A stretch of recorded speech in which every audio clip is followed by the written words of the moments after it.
Hi, my name is Shirley Kern, and I have been a member of Oak Ridge Church for 44 years.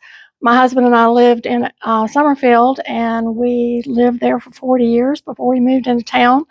But we chose to remain a member of this church because this is where we feel like it's home. Pastor Mike asked me to talk about the joy of giving, which is a subject that sometimes is hard for me to talk about. I grew up in a family with a lot of financial stress, and I admit that stress still follows me around sometimes, even as an adult. As my faith has grown, I now feel I can lay my concerns at God's feet. He has never let me down, and He never will. He has provided for me, and I know He always will.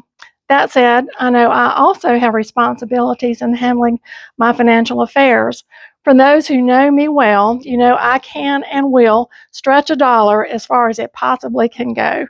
I feel it is my duty to be a good steward of the financial blessings and gifts that God has given me.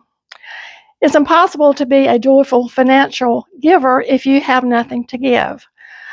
We must make choices in our lives, sacrifices, to be able to give back or pay it forward to others.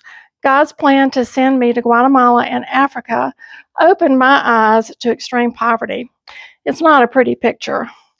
I can't erase that poverty, but I can make choices that allow me to joyfully help those people there. Helping others, building and maintaining our church are a few things we can do sacrificially to share the love Jesus has for us. We as Christians must search our hearts and listen to what Jesus would have us do.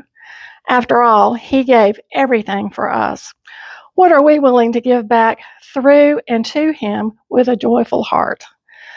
Since I joined this church, we have always had church debt. Maybe the time has come to wipe out our debt and allow ourselves to joyfully continue God's call to be His hands and feet. I understand that there is a matching amount of money for us to help retire this debt and move forward as a church and give even more back to others. Thank you.